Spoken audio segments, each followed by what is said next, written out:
Plan Board meeting to order for December the 14th, 2023. This is our last meeting of the year. Mr. Castillo, would you call the roll, please? Howard Ackerman, Here. Jamie Bell, Here. Tina Certain, Nicholas Hill, Here. Robert Merman, Here. Dr. Herbert, Joshua Nay, Here. Jason Sanchez, Here. Stephanie Sutton. Here. Thank you very much. In a moment, I'd like a motion to adopt the agenda as modified by moving the Lewis Oil private petitions ahead of the discussions that come afterwards, which may or may not be lengthy. So, thank you. And we have a second for that. Second. We have a motion and a second to adopt the agenda as modified. All in favor? Aye. Thank you very much.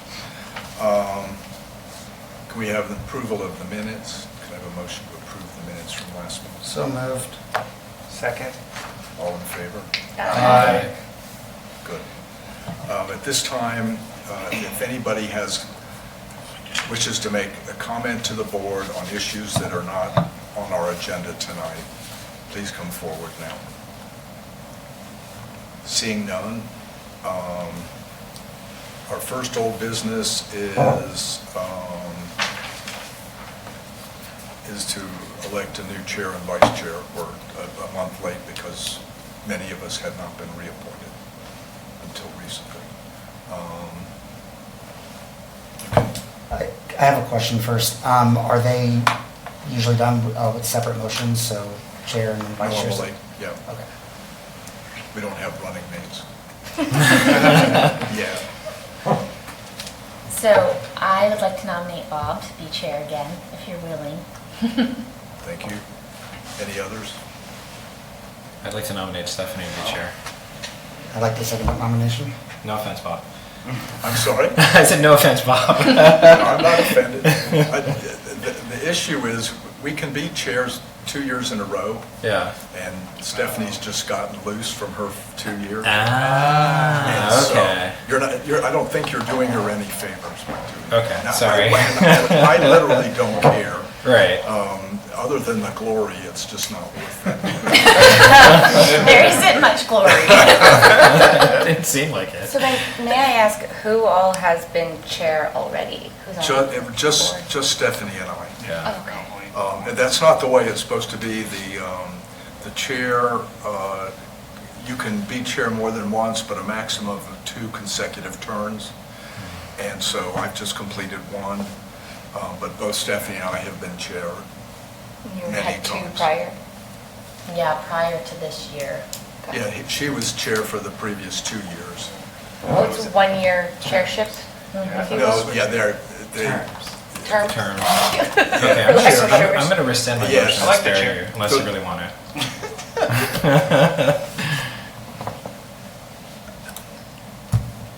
Could we have a vote then for Ms. Sutton? I mean, I think she'd be good at it, but can I nominate someone else if I'm... Yes, you can nominate anybody you like. I'll nominate Mr. Hill. What's that mean? I would like to nominate Bob, so. Okay. I think Bob's going to get this. Okay. Let's go ahead and vote on Bob. Yeah. Could we have have Jason removed from the board? Thank God. Finally. All those in favor of Bob? Aye. Aye. Thank you. Anybody opposed besides Jason? I haven't voted for you. I think you got unanimous, right? Yeah, I did. I'm used to that. I've been a lawyer for 50 years. Could we have a nomination for vice chair, please? I would like to nominate Jason Sanchez for vice chair. Oh, man. Okay. I mean, I'm not nominating anybody else. It seems unseemly. Mr. Hill, I guess. I would nominate Mr. Hill if he wants it. I have a question. Would you like to be vice chair, Stephanie? I am not passionate in either direction. Either way. Doesn't matter to me. Vice chair, not much happens. Yeah, unless- you sure. just have to Unless you show up. run meetings about Right. contentious church projects when Bob decides not to be here. She I did to broke me my leg the twice. first time. Uh-oh, you said no. All those in favor of, Nick Hill? yes, Who is? no? I nominated don't want Hill. Remember nominated me. I mean, Okay, I'm sorry. All those in favor of Jason? Sure. Aye. Sure. A ringing endorsement. You're welcome. All right then. Can we, congratulations. Thank can you go ahead and read in the first petition on Lewis Oil, please? Mr. Chair, Juan, do you have that motion and who voted and the outcome there? I do, and I'll also confirm it via video, so, Thank you. yeah. What are you talking about? Just double checking. There was a lot of conversation about who is doing what. Just double checking. Okay. My apologies, Mr. Chair. First petition, so 2023-1135, Lewis Oil Future Land Use Change. This is a request to change the future land use category of the subject properties from industrial to urban mixed use.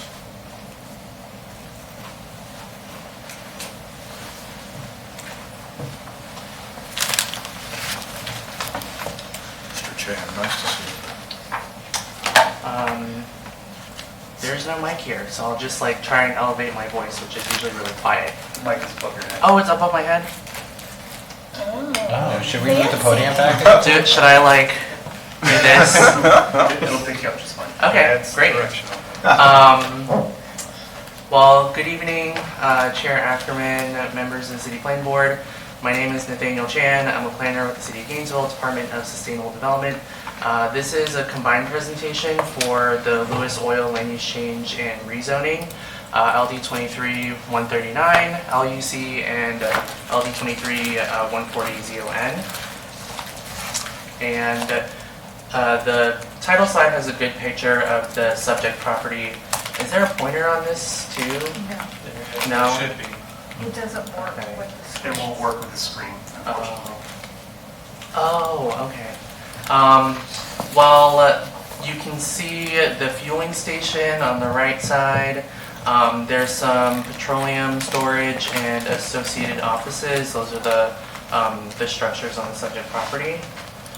The Lewis Oil property is located on the southwest corner of Southeast Depot Ave and Southeast 7th Street at 605 and 621 Southeast Depot Ave. It's approximately 2.57 acres, and it has industrial, future land use, and industrial zoning districts, both limited and general industrial, I-1 and I-2.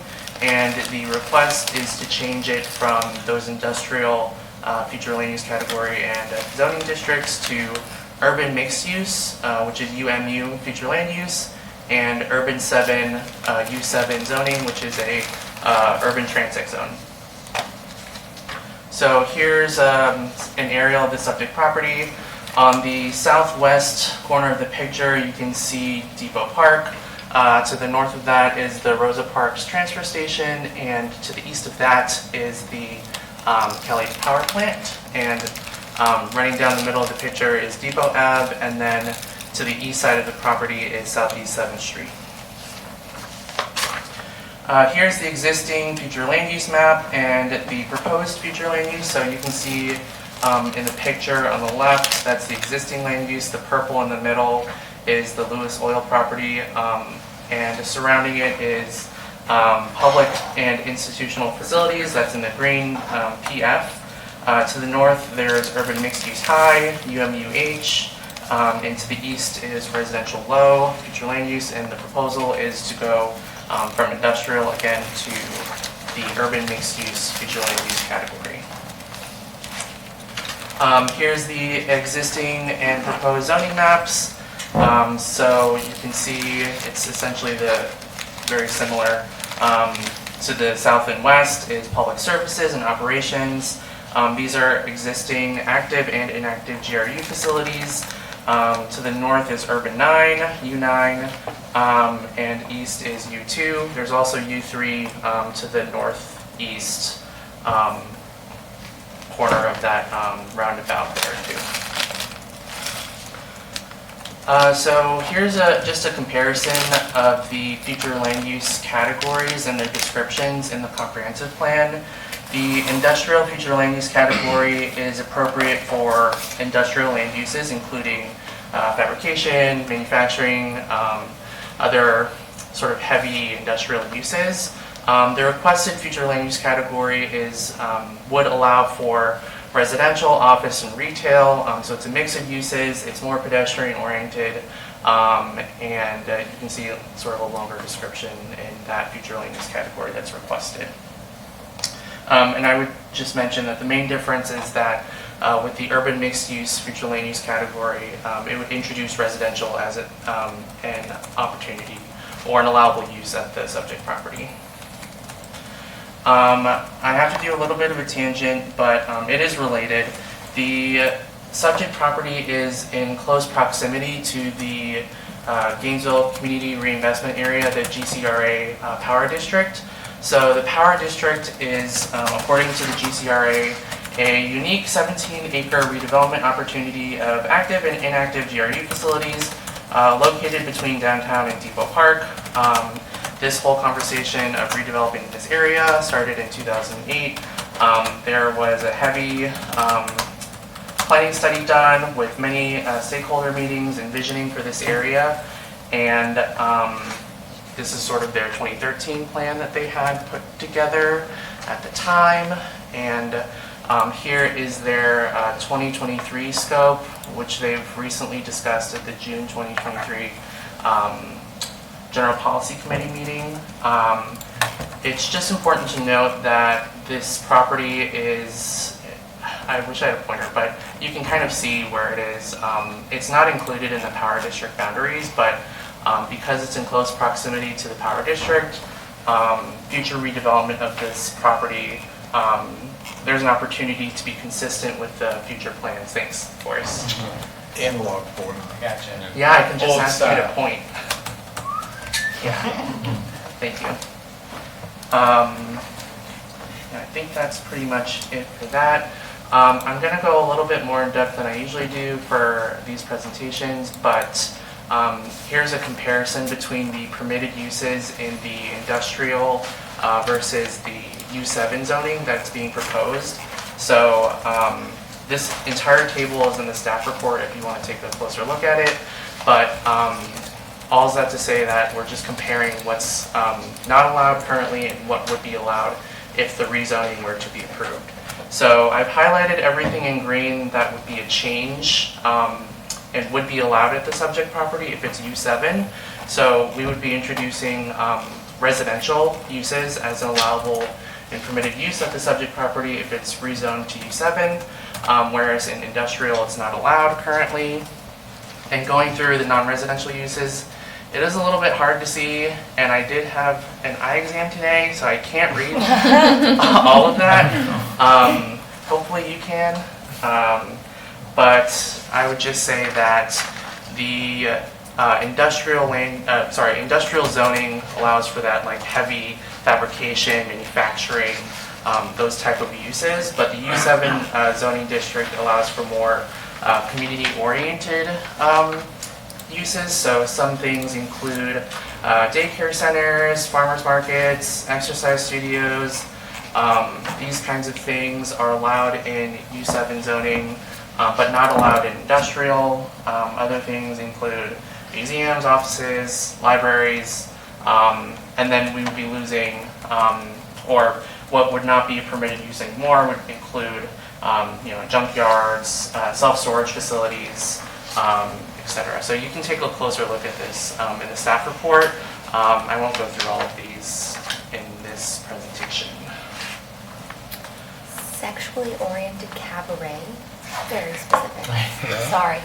No, you're good. Staff reviewed the land use change application and found that the petition meets the review criteria for future land use changes as identified in policy 4.1.3 of the future land use element and Section 30-3.13 of the Land Development Code. It's consistent with the comp plan in that the proposed urban mixed-use future land use category promotes infill development and discourages urban sprawl. It's consistent with the city's vision for the power district and redevelopment of this area. Based on review from the city's environmental coordinator, there are no wetlands identified on the subject property, and it's not within a strategic ecosystem or within the Murphree Wellfield Protection Zone. Environmental compliance and remediation have been central to this site's operations because it's in Depot Park, where there is a history of sort of industrial use. Redevelopment will trigger the need for the Department of Environmental Protection's approval for the future remediation of the soils and contaminants. Staff reviewed the rezoning application and found that it meets the rezoning review criteria in 30-3.14 of the Land Development Code. As we reviewed, the potential new uses allowed under the U7 zoning would be compatible with the surrounding area, and it's consistent with the Power District's redevelopment plan. I'll just move on from that. And then rezoning to a transit zone, so rezoning to U7, has additional criteria that have to be reviewed. Things like a logical extension of existing transit zones, better pedestrian circulation, and sort of more pedestrian-oriented uses. So U7 is a natural step down from the U9 that's to the north. And it provides a good transition as far as like permitted uses. Recent growth and redevelopment of this area has necessitated a change in the built environment. So U7, the transit zone, will impose greater design standards, sidewalks, landscaping, other improvements to the built environment that would enhance the pedestrian experience, the public realm, and facilitate a better redevelopment of the site. With that, staff recommends approval of LD 23-139, LUC, and approval of petition LD 23-140-ZON. I'm here to answer any questions you have. Thank you, Mr. Chan. Any questions for Mr. Chan from the board? I have one question. You briefly alluded to the potential future remediation for the contaminated soils, which I'm assuming are out there from being a petroleum site, and that will become one of DEP's contaminated areas that they watch for. So are there going to be any, like in our ordinance, is there any requirement relating to like doing the remediation prior to a zoning change or a sale of the land or anything? Or is it that'll be taken care of by whoever, I assume, purchases it next and tries to develop it? No, usually it comes after, like when it's being redeveloped. Is that right, Forrest? Yeah, it would be the property owner's responsibility. So either the city or GRU. In this case, it's technically under GRU right now. But of course, the GRU owns it right now? the breakdown of whether it's city or GRU and who is responsible for the land is. Are you talking about the Lewis Oil or around the area? No, I'm talking about the property that's being rezoned. No, this property Yeah. would be responsible by the property owners themselves. Right, okay. But the entire area, to what you were, alluding to, is, industrial area that is impacted for. Yeah, I mean, Depot Park used to be a brown site, so Right. I was just curious if there were any, Both Mount Animal. I was just curious if there were any stipulations of the city tied to these rezoning things related to soil contamination, or if that's responsibility of the landowner, but if it's responsibility of the landowner, then I don't have any other. Yes, it's responsibility of the landowner, and they're required under state statute to remediate anything that is a detriment. Yep. Okay, that was my only And question. failure to do that would make it difficult to develop. Mhm. And sell the Any- property that they're not really Right. able, it's very difficult to transfer property if you have not addressed any sort of Right. remediation issues. As long as there are like appropriate disclosures and all that. Exactly. Good. And they'll have a lot to address on Yeah, that site I in imagine. particular. Mhm. Yeah, they've had a It's couple big oil. incidents. Anyway, anything else for Mr. Chan? Yes, so what was the impetus behind this from the petitioner's side? I mean, is there already a buyer that's interested in the property if it's rezoned? I would probably ask the applicant, which they have a presentation, which I forgot to mention. The applicant has a presentation where they can talk on behalf of their client and the owner as far as what the impetus is. might want to wait for the applicant and ask them. Thank you, Mr. Chan. Thanks. Ms. Lazari, you're up.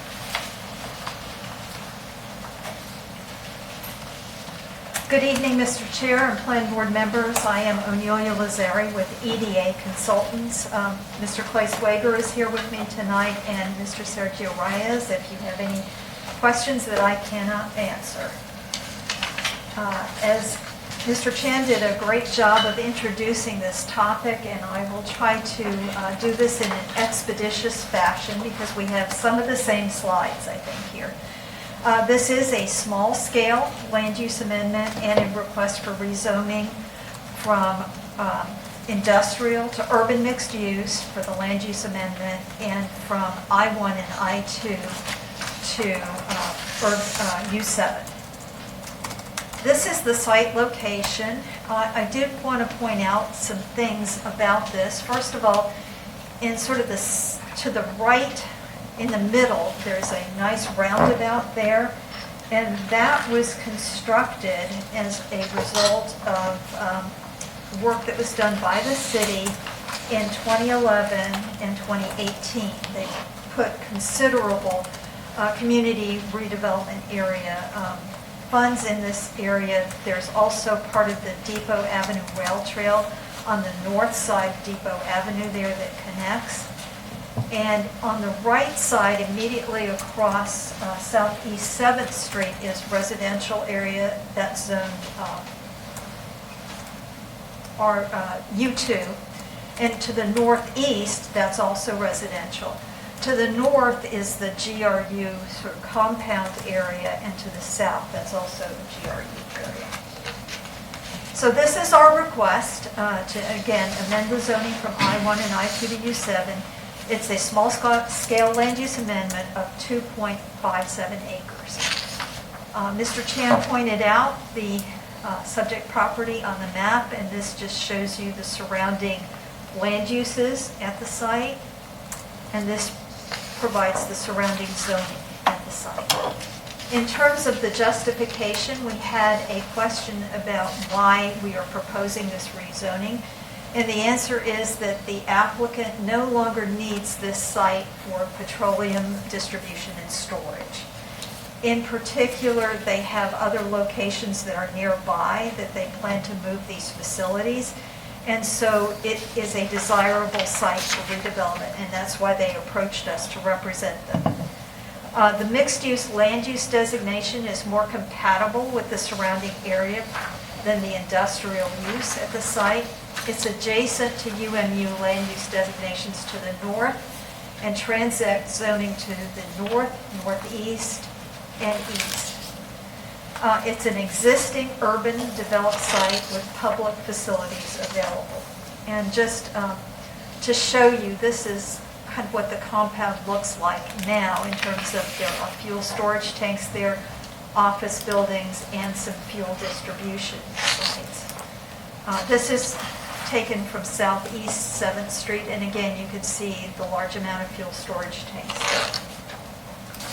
As Mr. Chan did a nice analysis, this is consistent with the comprehensive plan, in particular with the redevelopment goals in the future land use element. This will facilitate redevelopment of the site. It will support transportation choice due to the existing sidewalk on the north side, the Depot Avenue Rail Trail, and the nearby transit facilities, and it will promote more compatible development. It will also discourage the proliferation of urban sprawl because we will be redeveloping an existing site and not taking vacant land further out west or to the north. It's an existing developed site that the owner feels is no longer needed for industrial use. And it's a less than 1/4 of a mile to the Rosa Parks Transit transfer station, which will definitely promote transportation choice. We wanted to point out some of the transportation mobility features that are close to this site. On the left-hand side, you can see how close we are to the Rosa Parks Transit transfer station, which will allow transit routes citywide. The blue line is the bike lane, and then the green line is the multi-use trail that's designated the Depot Avenue Rail Trail that connects to the Waldo Road Greenway. And further to the west, across 13th Street, that connects to the Archer Road Rail Trail. You'll note that there's also a dotted line that indicates the future multi-use trail called the Sweetwater Trail. And there's future bike boulevards that will be designated to the east of the property. It meets, as Mr. Chan indicated, the 10 rezoning review criteria. If there are any specific questions about this, I'd be happy to talk to you about them.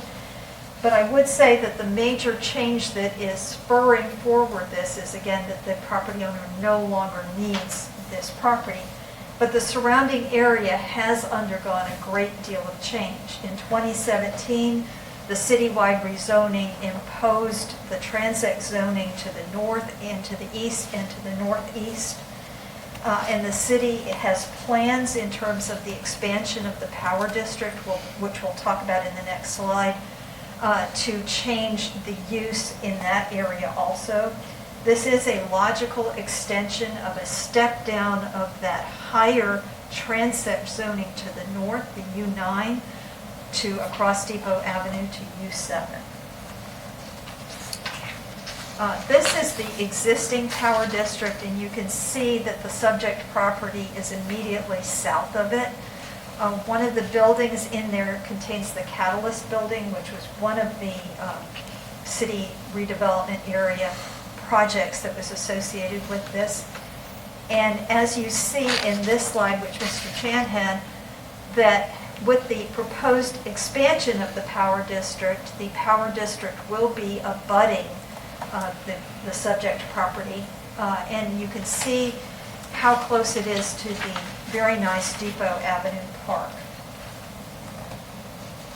In summary, we are requesting the land use change from industrial to urban mixed use and rezoning from I-1 and I-2 to U7. The staff has recommended approval. We are requesting approval also. And I would be happy to answer any other questions that the board might have. Thank you, Ms. Lazari. Are there any questions for the petitioner? Yes, I have one. Is there a specific buyer that's interested in this property if it's rezoned? No. And my other question is, you mentioned that they plan to move to another site. Where is that other site that they plan to move to? The applicant owns several other properties within the city of Gainesville, and there would be a distribution of some of these facilities to those sites. Are they all currently used for a similar Yes. purpose? Yes. So we wouldn't be introducing any potential No, new we're not pollution? adding on vacant property, if that's what you're adding. No, I'm asking, are all the other properties housing oil, right? Because there's a potential environmental impact here.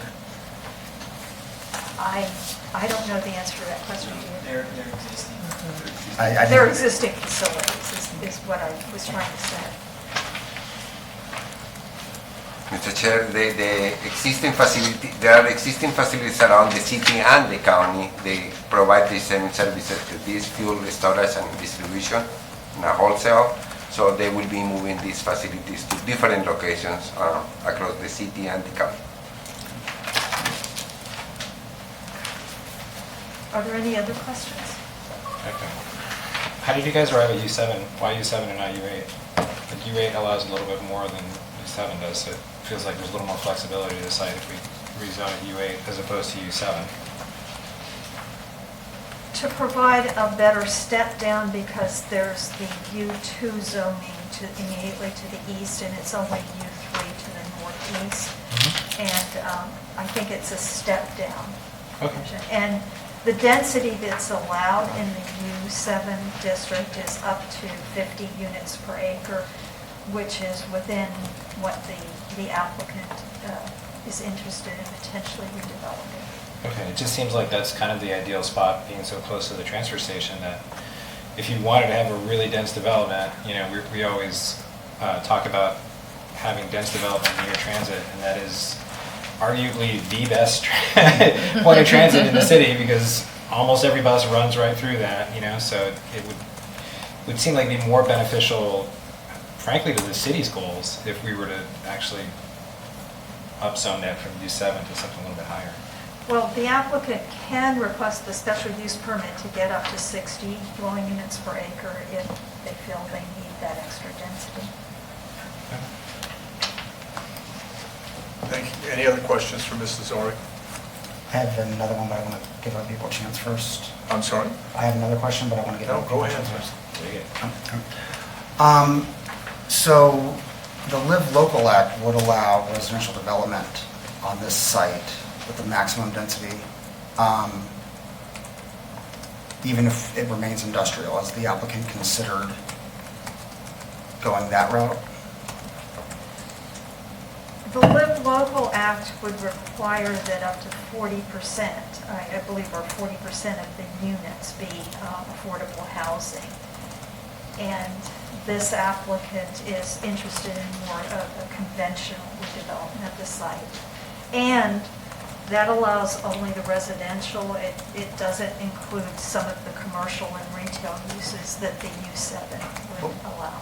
The affordable housing part aside, which is desperately needed in this town, by the way, I thought that they could, with Live Local, have some commercial. Is that? Some mixed use, basically.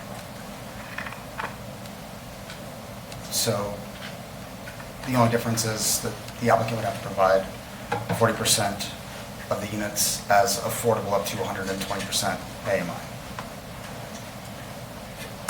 And in addition, one thing that I think we should mention is that if the applicant is going to go to the trouble of removing the fuel storage tanks and all, that it makes more sense to redevelop the entire site as a mixed-use type of development as opposed to leaving the storage tanks. I'm not sure how many people would find it desirable to live right next to fuel storage or fuel distribution facilities. So this is a particular site that is unique in terms of it's a small site, and it's sort of a historical site. It's been there since the 1940s. But in terms of redevelopment of the site and cleaning it up, it makes more sense to put it into an urban mixed use and U7 type of category than leaving the industrial use there. Thank you. Mr. I might add also, Mr. Chair, what we're finding so far, just with the incorporation of Live Local here in Gainesville, is that we don't have a whole lot of users or businesses or companies that are able to deftly navigate the either doing residential or commercial or mixed use. And so right now we aren't finding a lot of demand for that, but of course it's brand new, and that is something that is just coming online right now. But yes. Thank you. Thank you, Ms. Lazari. At this time, if there's any public comment on this petition, please come forward now.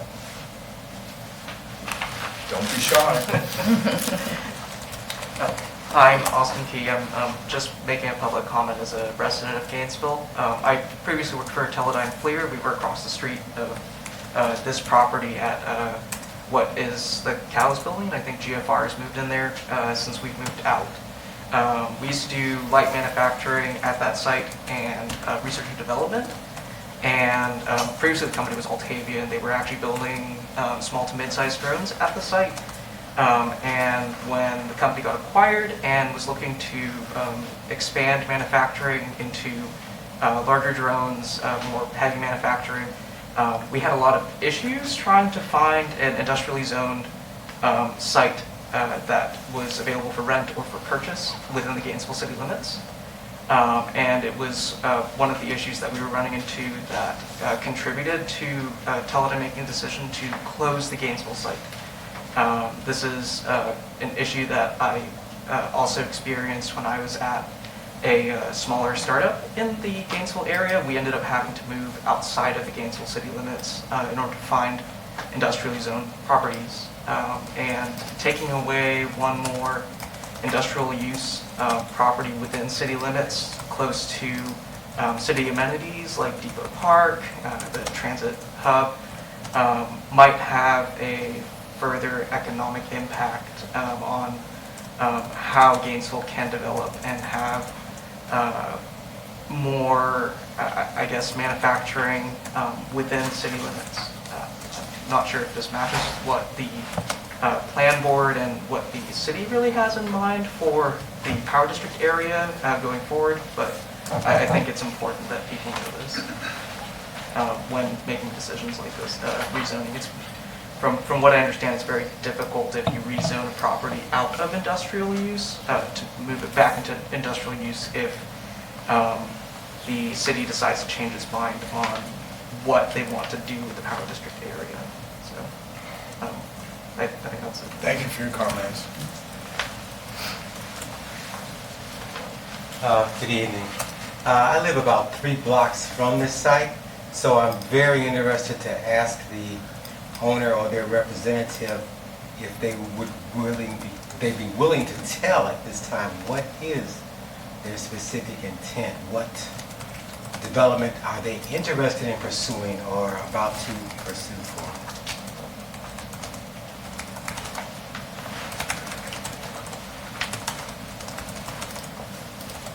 Mr. Chair, at this point, we are at the land use and rezoning stage, and there is no specific redevelopment plan for the site. This is the first step in moving in that direction, but there is no plan at this point. Thank you, Ms. Witzel. Mr. Schweger. Good evening, I'm Clay Swager with EDA. I just wanted to make a point to the board member's question about industrial. U7 urban transit does allow a very wide variety of uses, including what you could define as clean industry, and to this gentleman's point about having areas available. Light assembly, fabrication, and processing is a permitted use in U7. So I think those type of industrial uses, the light industrial, the more clean type of uses are still allowed in U7. There are no plans at this time to redevelop the property. As Ms. Lazari indicated, they're looking to phase their operation out there of that small industrial site. That really at this point is spot zoning. There's really no industrial in that area. But it still does allow that. And there's it is a heavy industrial site that's not particularly attractive, visually, but there is a nice building there. And so a possibility could be the adaptive reuse of that older building from the 40s or 50s. Maybe that turns into an office or some sort of retail or restaurant. I think that's what you might visualize most likely in the relatively near future for the use. It's just from the perspective of the property owner. I just hope that was helpful to give you a little additional context. Thank you, Mr. Schweger. Thank you. I don't know if this is a question for staff or the applicant, but I kind of would like to hear more about how we landed on U7 versus U8, and would, from the city's perspective of what they're planning for the power district area, would there be value in having a more flexible zoning designation that's no longer industrial, but still a relatively, I guess, high is the word that we use to describe the U8 versus U7, because I hear what the applicant's representative was saying about it being a step down, et cetera, but it's like completely industrial to the south, and it goes, city owned to the west, and so I don't see I'm not understanding the big difference between 8 and 7, so I don't know if staff or if someone else on the board can explain, and we can determine whether or not there would be value in suggesting we change it. Here comes Mr. Edelton. Sure, or Nate, you? I'll do a little Good. research. All right, take a stab at it. So that's an excellent question. And to sort of be brief at first, it is a in between of a larger part of moving a lot of pieces, so especially part of the power district. So in the overall big picture, it's been, of course, a conversation for decades now about moving the industrial to purely, from a zoning perspective, industrial uses out of our downtown and our core.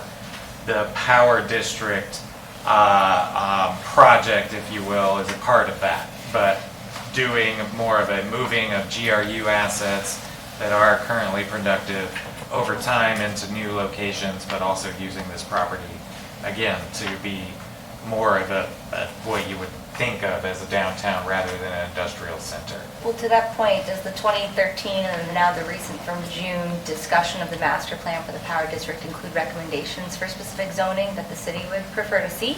It does. What are they? So I would have to go to that board meeting in June, but there are recommendations for specific land use and zoning around this parcel, and it essentially goes from U6 to U8 to the north, and so largely that's part of where we got and landed to the U7 here. Okay, so the U7 was like a joint effort between the applicant and city staff agreeing that that's the appropriate zoning for this Yes. parcel? Okay. In mind of course, the development code, the comprehensive plan, and then that there's the residential uses to the east. So balancing all of those factors with an eye onto the future, of course. And that's what I was getting at. So I'm satisfied to hear that staff had input and that it makes sense with the master plan that's going on. Thank you. Thank you. In general, by the time we hear a petition, staff's had a lot of input. Cool. Dr. Murphy. So, I understand that there's a desire on the part of the city to sort of move industrial out of downtown. That conversation and that, I guess, broader decision happened before Live Local.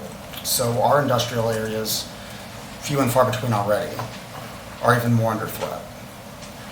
So, I think it's important to recognize that, we have a workforce here that's educated.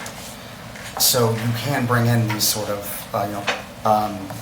fabrication, mid-level manufacturing operations and have them fully staffed. What's missing, what's scarce, is land available to do it. So I guess my question for staff is this. If we cede this precious parcel of industrially zoned land, where do you propose we create new industrial zoning? Where is that feasible? Where can we move that to? So that way we can also make sure that our economic and jobs needs are met.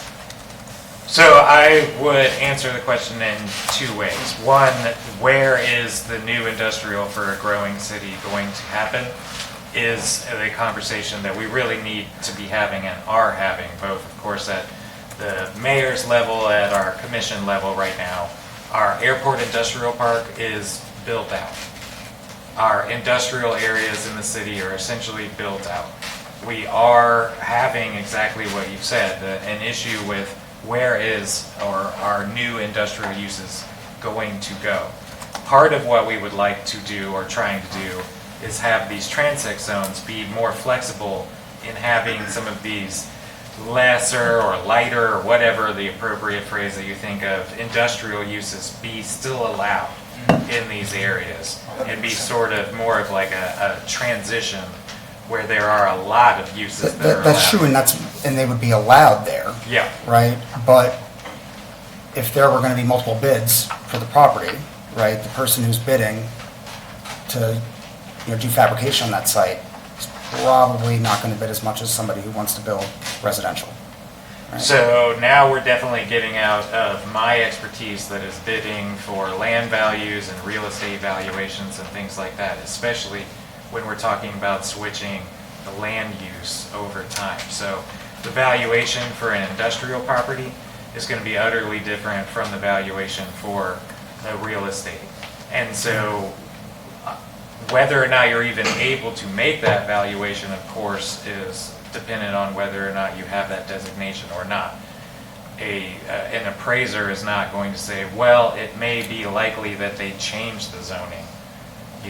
So there are limitations to that. Right now, what we are seeing in the city is that the industrial properties in this area are still very, very functional and valuable to the businesses themselves. They are generating revenue and they are valuable properties. But we're at an inflection point where we're getting pretty close, and the property owners and our economic development specialists in the area have told us that it's switching now, where they're starting to change the decision-making of whether or not this is worth it to continue to run an industrial business in a downtown of a growing city, or transition it to something else, sell it off to realtors or real estate or residential property developers or something along those lines. So, I know that was a lot. No, it wasn't. It was a good answer. I mean, I still think that there's still a lot of uncertainty here. Again, the threat of live local to our industrial zones. And I think the question for us is, does it or does it not meet the 10 requirements that were listed by staff? And it appears the report says it does meet those prerequisites. But we also have to look at the comprehensive plan and not just the portions of it that were shown to us. I mean, I think the broad goal of the comprehensive plan is to make Gainesville a great place to live, work, and recreate, right? Who gets to work here? Right? Yeah, but like I think the question... Keeping in mind, the comprehensive plan is not exactly a secret. Yeah. I mean, they can't give us the entire comprehensive plan in our backup. Oh, yeah, no. Oh, yeah. So Thank you for... It's readily available. Thank you for pointing And that out. if I may, I did not mean to it's- suggest I did not mean to suggest that, like, it was a sly move. I'm just pointing out that we need to consider this holistically. Right. And, we had a public commenter say that an entire job site was lost because of the lack of industrial facilities in that area. I mean, that should set off red flag right there. So, if I may, certainly Member Bell's points are really probably the most important for the issue at hand, for the decision at hand. Does it meet that criteria? That's the city's really legal requirements and responsibilities for the issue at hand, that, of course. But exactly what the city commission is asking of you all is to have the conversation that you're having right now. So if we are meeting the criteria that this is going to change into a new land use and zoning, but we have concerns about what do we do for industrial going forward, we as the plan board would like to suggest either for staff or the city commission to consider what are we doing for the future for these industrial uses. And the bottom line of what he's saying is we're currently bound by existing ordinances. So, but we do have the ability to say going forward, is this an issue that we should address and try to work on it more? Yeah, I'm fine with making more light manufacturing and stuff like that legal everywhere. I'm not really for a fossil fuel infrastructure staying right next to our downtown. Agreed. My concern is that if this is upzoned, right, it's not going to bring in application, it's going to bring in residential. And currently industrial, they can bring in residential if they want to set aside the 40%. So, but really quick clarification, because I thought when I reviewed the backup before coming here, I thought this was a legislative item, not a quasi-judicial, so. The quasi-judicial for zoning, legislative for land use. Okay, thank you. Mr. Singh. Dr. Murmur, just to, I think, I get where you're coming from with Live Local. I think this site in particular is unique in just how much environmental remediation would need to be done before they did anything. So it's not like, this isn't a site that you could build housing and keep manufacturing on. Like, That's my concern. this is an all or nothing site. There's a significant amount of probably oil. They haven't looked at it from what I read. Like, there's a lot of crap in the ground there, and it's an all or nothing kind of thing. I think this is not, it's not the type of site that would be attractive to a buyer if they don't have flexibility in the use case. And so what you'll end up seeing is it's just going to be an empty oil field. You know? Like coppers. Yeah, you're just going to have an empty lot that has a lot of environmental damage to it. Because what we will have done without rezoning this is basically not provided any incentive to anybody with money to come in and go, this is worth cleaning up and putting something productive on there. It might not be industrial, it might be light industrial, we don't know. I mean, you can certainly draw your own conclusions on the value of the land like that, but I think that if we don't do anything on this, if we leave it industrial, it's just going to be an empty oil field. The cops will get their free gas there, which will be nice for them, but other than that, you're going to just see an empty oil field in walking distance to a transit station, and walking distance to Depot Park, walking distance to downtown, walking distance to South Main, which the city has poured a lot of money and resources into making attractive. And the missing piece of that is actually like incentivizing businesses and housing on South Main. So I just saying that to consider, I get where you're coming from with live local, but like this particular plot of land is, it needs something to be done to it, So I think weigh that consideration with, your other considerations. But an option they left out is that maybe there'd be a buyer who want to use it for industrial purposes, right? So if the only options, if they were like trying to hold the city hostage and say, give us what we want, or we're just gonna have an empty oil field, then yeah, our hands are tied and, There's still a lot of remediation that has to be done. That's on out that of the site. city's hands, yeah, it's all regulated by DEP at that point. Yeah. And from an engineering and infrastructure perspective, you either have to remediate the soil completely and essentially remove it and bring new soil in, or do a lot of encasing of pipes and things, and it would just be very challenging to immediately put a residential development out there. And for the record, I completely empathize with Dr. Brimmer's point, because I'm on the Affordable Housing Advisory Committee. I feel very strongly that we do need additional affordable housing, but regardless of whether or not the Live Local Act is a thing, I don't think this site is going to be attractive enough for someone to come in and do something where they would have affordable housing tied to it, unless it got this zoning change and they came in and wanted to get bonus density, and then they could do some of the incentives that we allow, which put aside this much for affordable housing, and you can build taller, you can build denser. And I think that is a more realistic route to get affordable housing and redevelop the site. But I don't think we can rely on Live Local, because as many folks on this board have stated, that's in flux and it could all go away, it could stay, parts could change, and I don't want to rely on that for the future of this site. I'd rather give it a more varied and flexible zoning that would allow light manufacturing, industrial, or residential, or a mix. I think that. Isabel, I think we've provoked Mr. Chan. No, I just wanted to add that that the zoning change to U7, the Live Local Act could still apply to U7 if it were rezoned. But the applicant's consultant just said that wouldn't be desirable. But Right. just to make my point clear, and I promise this is the last thing I'm going to say, I'm sorry to hold us up. If we were to consider, I see 4 options for this parcel. You have keep it industrial, and hopefully you can put something on there other than the oil field. You have, the other option is empty oil field.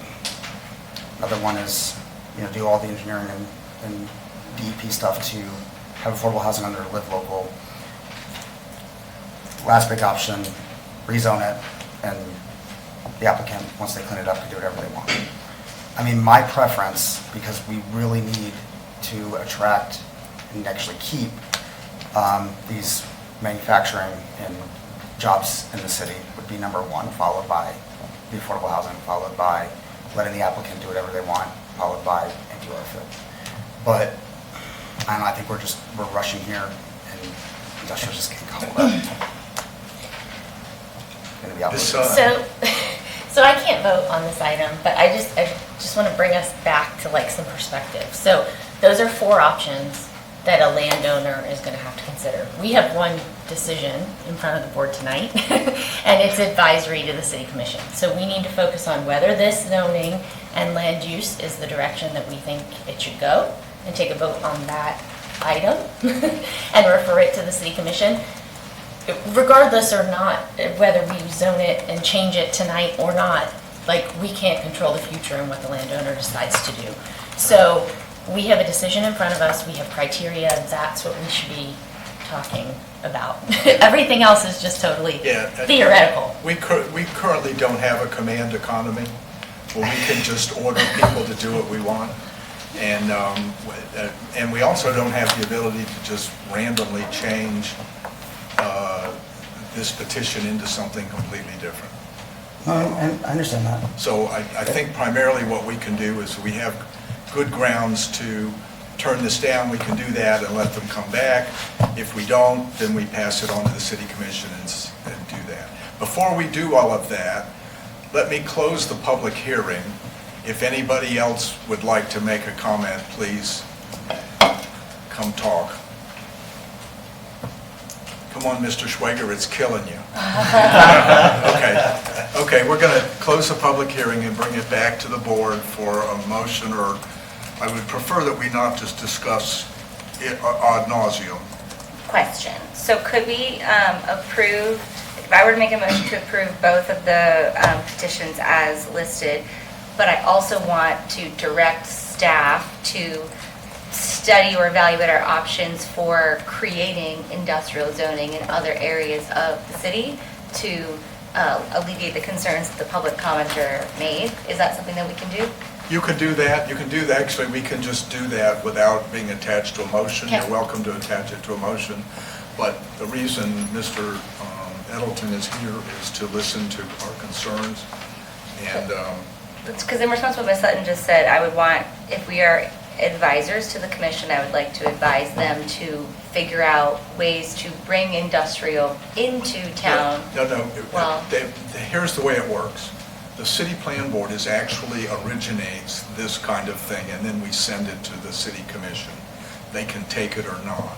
So we don't normally ask them if they want us to do something. We normally develop something and send it to them and see what they think.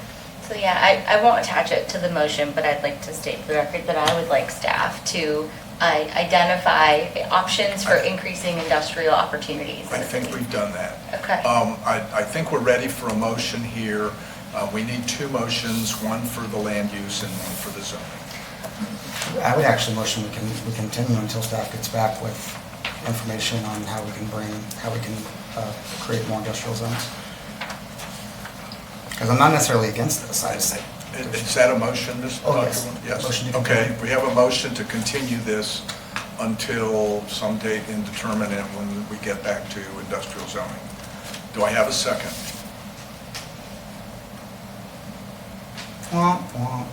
Yeah, no second. Do I have another motion, please? Can I make a two-part motion for both of them together? Do they You have to be need to make separate? them separately, and then, so start with the Okay. land use. So I'd like to motion that item 2023-1135, Lewis Oil Future Land Use Change LD 23-000139 LUC be approved as presented. Do we have a second for that? Second. We have a second for Mr. Sanchez. All in favor? Aye. All opposed? No? 6-1 in favor. Now go ahead, if you'd make a motion for Sure. the, And then I'd also like to make a motion that we approve petition LD 23-000140, which is the Lewis Oil rezoning. Do I have to read all the numbers, or is that sufficient? No. Okay. I tried to shorten the second one. do I have a second? I'll second that one. I'm sorry, who was that? I'll second that, yeah. Mr. Sanchez is a second. All those in favor? Aye. All opposed? Nope. And I said it was 6-1, it was only 5-1, because Ms. Sutton is not. Yeah, can't vote. Okay. Thank you very much. And so for clarification, you feel that our discussion is sufficient for staff to know that they should now go and investigate Yes. future industrial opportunities? Absolutely. Hey, staff! Yes. I'm right here. Mr. Edelson. Yes, we're doing that already because that airport industrial park has already been built out, and this has been a question for a while. But yes, also, when you have conversations like this at the plant board level, staff understands. And we will move forward with it and give you all and the commission, as appropriate, our best research. And Ms. Bell, you're free to hound them every month and find out. You don't even have to wait every month. We can email him. You can call them up and hound them. Absolutely. Wake Juan up every morning, be like, hey, by the way, you figure out that industrial thing? Good morning. Dr. Murmer? Yeah, it's just really quick. I just wanted to thank the public commenter for sharing your story. Sorry that happened to you, and hopefully the city can move forward and create a space for industries like yours to thrive. So thank you for taking the time and sharing your personal story. Mr. Castillo, could we go into our first new business that we delayed? We're back to old business. I'm sorry? We're going back to the old business. No, we're actually, okay, we're going back to the old business. I'm sorry. Show business. So we're going to do something on SROs? So, just to give a little bit of a reminder, at our workshop meeting, the board identified 2 items that they wanted for staff to bring before you at today's meeting. Those items were the SRO amendments as well as the amendments to side setbacks U4 to U7. The recommendation was to bring these items as voting items. However, if staff were to realize that it was not possible to bring them before you as voting items, that we would then bring them as discussion items in order to further talk about how we can come about bringing these items in the future. After analyzing these items, staff has concluded that we weren't able to bring this before you as voting items. They do require more analysis than we originally thought for SRO and also for the side setback amendments. So staff at this moment is looking at reevaluating our staff load, the amount of staff that we can contribute to these items, as well as the timetable when we'll bring these items to you. One of the suggestions that I would propose or put on the table for your consideration is to remove the month designations for each item. We can tell from the month designation what priorities the board has for these items, and that way as staff we can determine which items to assign to a planner, and based on the level of priority that you have assigned to it, bring those items back to you. But that will give staff flexibility to navigate these resources. And I appreciate that. I just want to reiterate, the reason we did that was because we wanted some movement. And I understand you want to do it at your own time, but if we're talking about next year, that's not going to do it. We don't foresee, so far from what we're seeing, we don't foresee something happening until next year. What we do, however, see is that by presenting each item at a specific month, we may not be able to fulfill the itinerary for that specific month. So we have the flexibility to be able to focus on the items that you have prioritized. We will be able to then come to you with the items once they have been fully vetted and fully analyzed, so that we can bring a stronger position before you. So, And if I can jump in too, at the conversation for the last meeting also was that staff is going to come back to you all with an outline for our expected time frame for these different things. So you all certainly got to us with your priorities and how you would like them to be, the time frame for those. But we were also expected to come back to you all with our own sort of take on what that time frame is. So I don't think we speak the same language as you do. So I would just say, I think the reality is going to be some combination. I think that there's value in us having discussion on these items when they're not ready to vote on, because I think that'll help staff prepare for actually bringing us the text that we'll vote on. So I see a number of those items, and I don't have the list in front of me, that are gonna come to multiple meetings. We're not gonna knock all this out in one meeting. So we started actually with the SROs getting into a lot of details at that workshop that's more appropriate to have that conversation and focus on it tonight. And maybe that will inform staff to bring it back to us with the right details fleshed out and the right research done to vote on, like in February, if we can have a good discussion tonight. So I think there's some different things that we need to consider when we're putting the schedule together, but the first time that it's on that list might just be a discussion item. I think that's fine that these are discussion items this evening. I think that that's actually helpful for everybody. To have it as a discussion item first, and then you can bring it back to us a little bit more focused. Okay, now I'm assuming you're prepared to begin discussing an SRO ordinance. So we started getting into the details of what Yeah. people wanted to see changed last time. I think we could continue and sort of give staff some direction on what our thoughts are as far as what we'd like to see brought back. They got some of it last time, but we also were sort of trying to dodge it and get through what we needed to do at the last meeting. So this can be a little bit more focused. You know, do we want to remove the requirement for being near a transit stop totally? Do we want to just increase that distance? Like, let's have that conversation tonight, and then they can bring us what we're asking for. You know, do they have to have a manager 24 hours a day? You know, or do they need to have someone there, you know, 40-hour-a-week manager, or no staff on site at all? Like, let's have that conversation to give them some direction, and so they bring us something that is you know, what we're thinking of. Otherwise, they're going to spend a lot of time, bring us something. We could totally change the direction of a couple of those topics. I think it's helpful to have it as a discussion item first. Okay. And, you know, maybe staff can just bring up the existing code around SROs. And, you know, we can talk about that as far as this first item.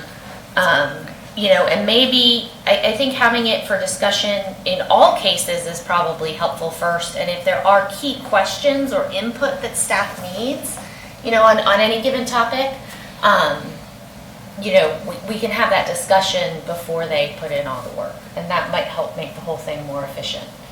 Because a lot of these are going to take multiple meetings, I think. Dr. Mervin? Yeah, so I'm wondering, is it possible, so if we have the discussion about the SROs and the Transact U40, U7 setbacks, is it possible to then have a voting item on these two items in January, but also in January to have discussion items for the items that we were supposed to vote on in January, right? So like, can you sort of stagger them that way, so that way we're not actually just taking what was supposed to be, I think, 7 or 8 months and making it 14 or 16, if that, I'm not sure if I'm making sense, I'm sorry, I'm very tired. But did that make sense to everyone? It makes sense. Basically what you're saying is just have designation of a voting item as well as discussion item. So the momentum is being kept. Yeah, keep the schedule from a discussion perspective and hopefully vote on it the following month. Yeah.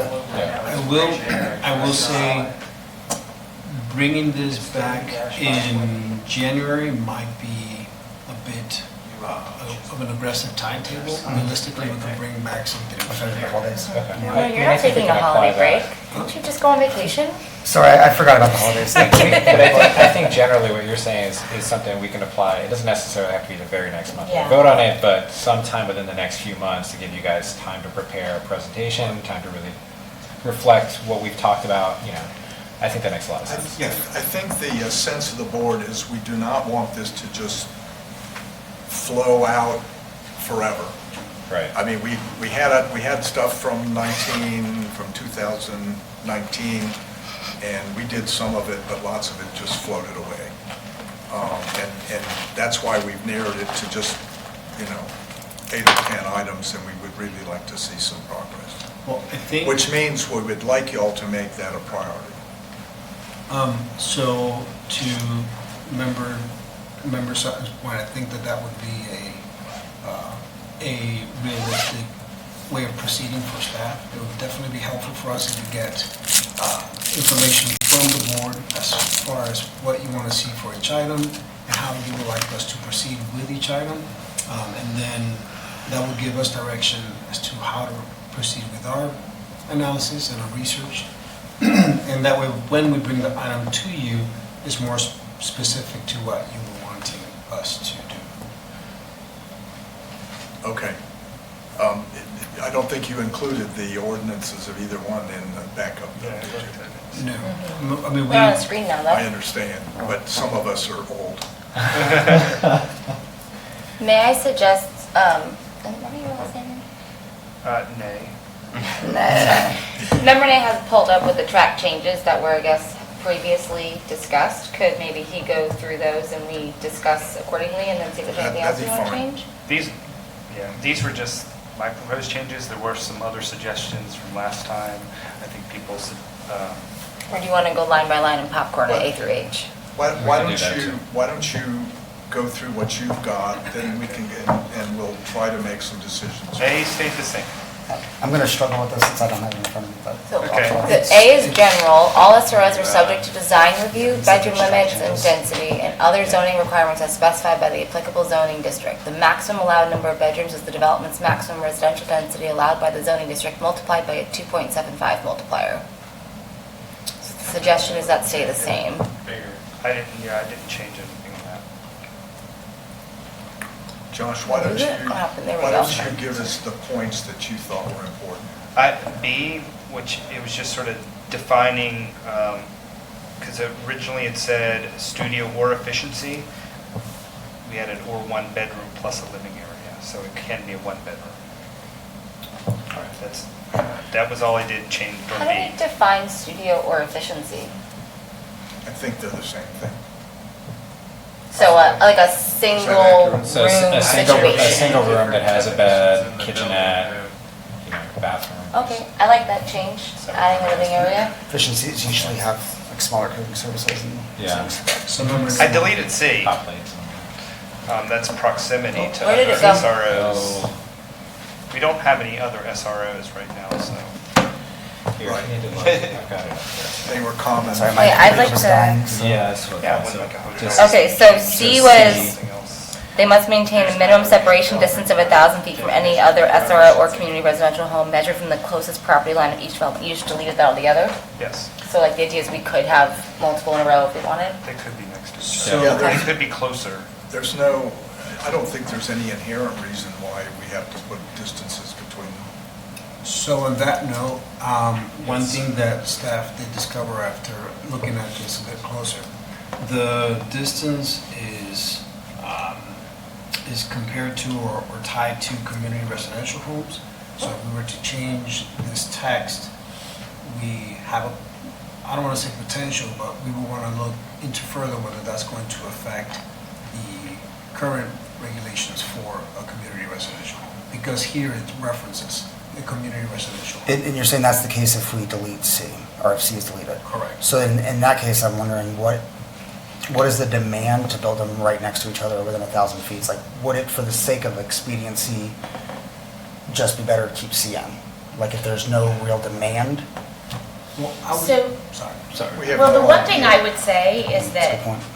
the people that are actually doing this right now are the county, and outside of city limits, they've actually got two sites right next to each other that they're doing this with. And the idea is, So, the economics aren't there to build an SRO from scratch, it's Yeah, it's really like a hotel. repurposing that's Like a hotel happening. that's been And converted. so if they're, I don't think, I mean, I work with developers all the time, I don't think the economics are there for They're not gonna- new development to do this. Like, it just can't sustain the cost of construction right now.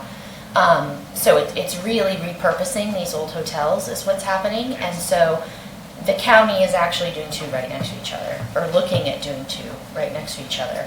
And as far as I know, the only one that's up and running is the one that we talked about, Yeah, whatever year that The was. Sunshine Inn, Um, yeah. Yeah. so a single room occupancy residence refers to like a building with multiple of these units in it, right? And so it's saying that you can't have like the Sunshine Inn is one, and if there was another motel next door, this would be saying you can't turn them both into one of these And what's the- situations. And of course, the county, that's out in the county, but they Yeah. just bought two old motels Right next to each other. Well, then for this one, can we direct staff to research whether or not we can change that or delete it? Right, that was going to be my suggestion. And just to clarify, we're not saying that this cannot be deleted. That's one of the research and analysis that we will have to Keeping in mind, every time we add regulations like that, it raises the price. Right. Yeah. Yeah, no, I'm in favor of And less is more. that's the thing, we're trying to not have it, it's over-regulated so that we keep increasing the price. And I wonder if there's a way to tweak the language so that if it's an infill or repurposing type thing, it's fine, but if you're building brand new ones, you don't want, again, I don't see the point in C in general, but. Well, to Member Sutton's point, there really isn't a demand to build these from scratch, so I'm sold, like she if sold it- me. Yeah, And there's less of a demand if you're putting more regulation. I mean- Like if you can repurpose them and have this set of rules, but then if you're building from scratch, it's a whole other more onerous set of rules, then you're definitely not getting people. I don't Yeah, think no, historically they were that's a really bad ever idea. bought from scratch, they were built from scratch. They were always like old hotels that were. I know that's the case in St. As Pete. the down, Mm-hmm. as it came down, that's just what happened. Like, if we stopped doing that. right, I'm in favor of staff seeing what's up about changing C. See what's up, staff. I'll go ahead That actually is very good I'll make- direction. And I think the sense of the board is that when you research that, do it in seeing if it's possible for us to do that, not tell us all the reasons we can't. Correct. Thank I you. just, again, wanted to clarify, didn't want to. Yeah, no negative No. Nancy's, okay? I think it was important for you to bring that up. Yeah. Let's move on to D, please. This- D was, I just changed quarter to half. There was talk about just deleting that altogether, so it doesn't need to be near a public transit stop. I don't know about the county ones, or I think there's transit stop there because it's down, when it's on 13th, so They're there's all 13th. of them that I'm aware of that are even being thought of are on 13th Street right now, so. I would delete that. I would delete that D, because it doesn't make sense to build, like, no one is gonna build one of these or repurpose more than a mile away from a public transit stop anyway. I think you have to depend on a certain amount of common sense. Yeah. Which means I have an SRI I want to use. Honest, you'd be surprised how smart people are when they're spending their own money. I'm in favor of deleting it if possible, if not expanding the distance. I'd be in favor of deleting it and if not, putting it so that it's not onerous. 30 mile. Well, keep in mind, the city, everything in the city is considered infill. Yeah. And so there's a fair amount of transit around. And if there's not transit, then the city should look into that in general, then why is there not transit available? That's Well, different because ball of wax. you and I don't want to pay the taxes for it. Oh, I do, I'll pay the taxes for transit, that's fine, no problem. So, Okay, let's try to, Let's go to the next my, thing. well, Yeah. well, I have something to say about D. So if it's the case that these would likely not be built or repurposed into, if buildings would not be likely repurposed into SROs, if it's not already on near a transportation stop, then why is it necessary to delete D? I'm fine with deleting D on a personal philosophical level. I just can tell you, like, I know some communities that will, like, it's gonna scare the hell out of some people. Why don't we make it a mile? I mean, you can make it, you can increase the distance. I think a Which- quarter mile is. Which is why I really, Like, which is why I really like half mile or mile, but just deleting it, there are people I have in my mind that it's just gonna scare the hell out of them. I mean, to me, deleting it or putting a mile is functional with the same thing. I don't think you're. Yeah, I think anywhere within city limits, you've got Yeah, transit yeah, stop anywhere within within a a mile, mile, I it's think just you're gonna. about. Yeah. Except for certain parts, which is why I'm thinking. okay, let's So what- see what we can do. So what's the direction? I don't know what the direction is. We're going a mile? A minimum of a mile, but I would be in favor of deleting it altogether. We'll see what we can do. Okay. I'd like to know though, Yeah, Come on, Mr. Blount. I just want to throw in there that you have the option of asking RTS to establish a new stop along. that's what I was getting at. Yeah, good point. That's what I was gonna Thank ask, you. if the city should look That was into good. adding a stop if there isn't one, but I am genuinely curious, for the record, what areas are you thinking of that don't have reliable transportation that are likely candidates for a single occupancy residence to be infilled? There are some places in the southeast, right, along the edge of city limits. Well, that's, maybe the other thing you could do is a little research on where transit's available. Southeast is getting a new transit station that we approved, and it's been approved by the city commission, so they're going to get more transit over there at the new emergency center there. There's going to be a transit hub there as well. Cool. But this is like close to like the very southwest bound, or southeast boundary, just unnecessarily scaring people. Just, I think staff has direction. See what's up. See what's up. Okay, Mr. Nay. Okay, and this is on E. This talks about common laundry facilities. I added they won't need common laundry facilities if each unit has laundry in it. So basically the option of either provide common laundry or provide laundry in unit. Yes. So if they add laundry in each unit, then they don't have to have common laundry. Right. But Much what like a normal apartment would not provide common laundry if they gave you. So are you suggesting that when we change E to be that, like, laundry facilities must be provided, period? So you said common laundry facilities may be exempt if each unit has laundry facilities provided in unit. Sure. Well, if that goes in with the requirement for common on-site facilities may be waived if the applicant demonstrates that a laundry facility open to the public is located within 1/8 of a mile of the SRO. And that's, I would change that to a mile and like transit within half mile or something like that, because like it doesn't, laundry can be a mile or two away if you have a close by bus stop, but like an eighth of a mile is a couple hundred I don't feet. know, yeah, that one actually, I'm not saying tie them together, I'm saying like practically speaking, I don't need a laundromat next door if I can get on a bus and go a mile away or whatever, but regardless, 1/8 is far too restrictive in my opinion. I'd say a quarter of a mile, but I'm kind of reluctant to tinker with that too much. Speaking as somebody who's had to walk laundry. Right. far, I didn't have a car living in for a other bit, and I cities had to walk laundry. It was a pain. I even had it on my bike, and I'm like struggling with my laundry. Like, you want it as close as possible. It's So a pain. even a quarter mile is better than, an eighth of a mile, that's a couple hundred feet, like Yeah, that's. a quarter mile seems reasonable to me. I think There an eighth are- of a mile is. I mean, I've been in apartment complexes where the common laundry is farther than an eighth of a mile from someone's apartment. Like, that's That's a a little fair too point, yeah. onerous, in my opinion. Yeah. No, I think a quarter of a mile is good. I mean, ideally, you would have laundry on site, but I also got to say from my experience, living in places where they had a common laundry room, but it wasn't maintained. Right. Oh, it's better to not have a laundry room. It's better to like go to a laundromat, right? Right. Water bills go up. You have issues with mold and mildew. So we're looking at changing the 1/8 to 1/4.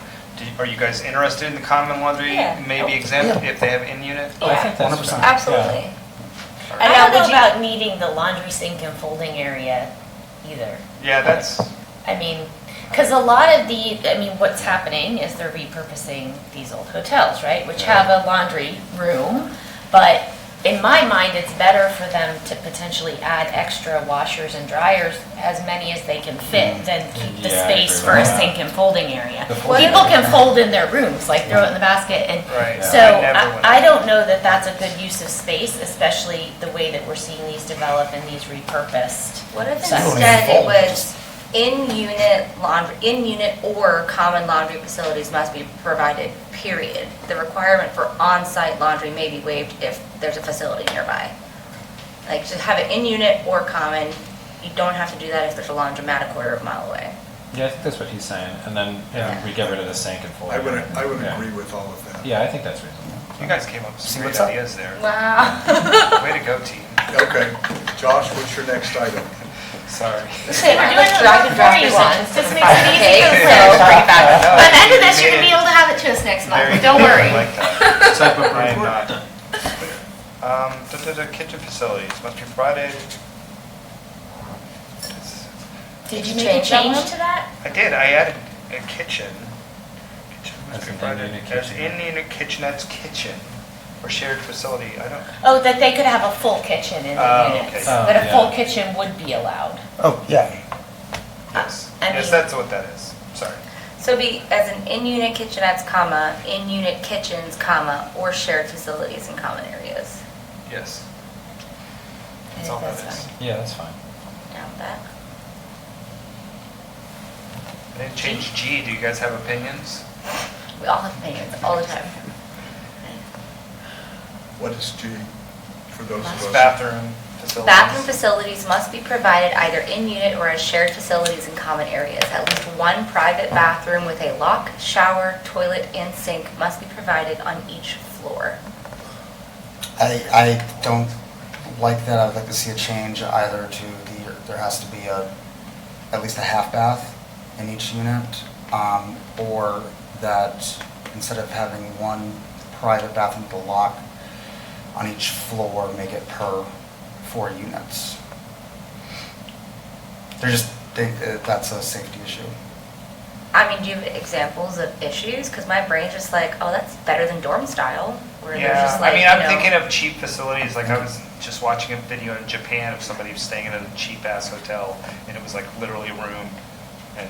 Like they- hostel style. Yeah, and we're really trying to make more affordable units and giving people flexibility. The more rules we set up like that, the more expensive the units are gonna be. We know that.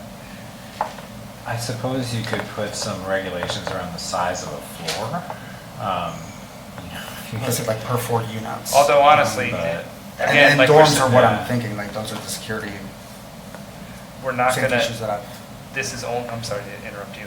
Since we're only talking, they're probably only gonna be conversions. There's not gonna Yeah. be Yeah. these kind of I mean- retrofitting these units. So the only thing I could see is that like 1 per floor may not be adequate if you want to have, and this may not be the current political correct term, right? But like I feel like that you might want to have like a female and a male, and you know everything's sort of going to unisex. So I realize what I'm saying may not be the way that things are supposed to be We're not in the there yet. PC world, but I mean, I would think you would want at least 2 per floor for male and female if those are mixed, you know? So maybe it is per number of units. I'm not opposed to increasing that sentence somehow. Now, in reality, what we're seeing is these conversions that are each gonna have a bathroom per unit, and we wouldn't even have to worry about that second sentence, but I agree with you, 1 per floor probably isn't adequate, especially because of males and females. Does anyone know if there is standardized regulation for like community residential homes, nursing homes, places like Takachali, things like that? I don't personally... Takachali was built in 1910. Well, I know, but there may be additional regulations that are imposed over time. But I mean, the question stands, like, are there minimum regulations related to group living facilities about the number of bathrooms per people? I bet you anything, staff Yes. might know that. I don't know the answer to what those regulations are, but there are regulations. My primary thought would be to just be in line with that. If it's a private thing with a locked shower, toilet, etc., I don't think it needs to be male and female. I would prefer it to be gender neutral or unisex, but, Assuming the lock always works. and that, we can talk about maintenance requirements when we get to the manager section, but I would be interested if staff could present to us what similar regulations are for other communal living situations, and at least be in line with those minimum requirements. They're similar to these kind of criteria for the other uses, is the short answer. I still like the idea of bumping it up to at least 2. We don't have to specify that 1 is per sex, but if you That's have one person living in this complex that goes and takes 2-hour-long showers, I mean, that screws everybody else over, right? So, I mean, I grew up in a big family. I had, you know, it was like whatever sibling got to the bathroom first, like, so I like the idea of just increase it to 2. I don't think that's even going to apply in most of the cases that we're seeing, but, or some ratio of rooms if staff finds that there's an easy. And I like the you know. ratio of the rooms, especially because locks can be broken, and also like just the bathroom itself might be inoperable for a while, so you need to also like have sort of a buffer to not That's create actually any why- issues that you've seen. That's actually why we have code enforcement. People will not call code enforcement. people are scared out of their minds to talk code We can't just assume that we live in the apocalypse. No, this is something that okay, sorry. No, but I do think, to your point, like, even if we call code enforcement, they're fixing a bathroom, that sucks. And then they're like, well, that was the only bathroom. What are we gonna do? So having a second option makes a lot of sense. I'm just looking at I'm looking at Sunshine right now. I'm looking at on Google, and I'm just like, man, if there's just one, like, if you didn't have bathrooms in the unit, and just one bathroom for the size of that place, that's not really viable. So I'm in favor with. I'm sorry, you're looking at Sunshine? Sunshine Inn. I'm just looking at. They all have a bathroom. I know, but if you're looking at it, if we were to have a structure of that similar size, and you had just one common bathroom. Oh, yeah, no, I agree with you. I think that's any too of those. much. I think we're like fantasizing about places that aren't built though. Like, No, I know, but I think if you tie it to a number But of they could always units, I think. convert those to like kitchenettes, or, you don't know what's gonna happen either.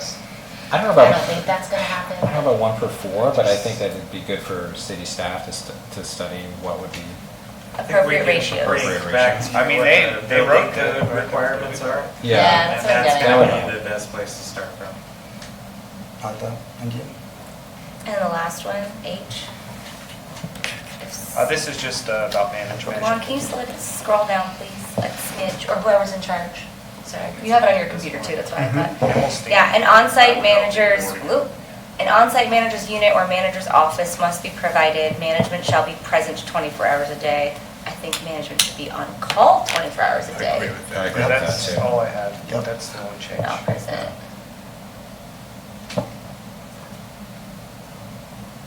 Wow.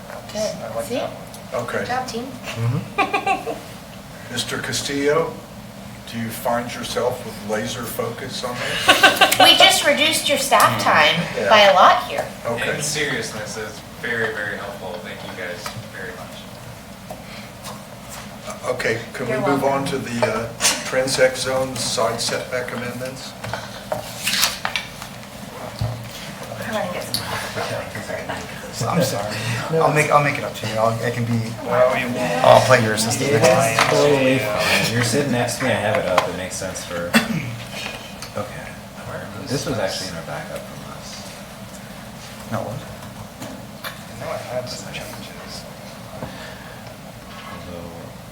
So, right now, the side setbacks, side interior setbacks are 5 feet for U4 through U7, Here we go. with Side setbacks. rear setbacks being 3 feet for developments that have an alley and 10 feet for developments that have no alley. Right. Oh, right there. But helpful to read it. And the idea is that they would the side setbacks would go to 0. That's my understanding.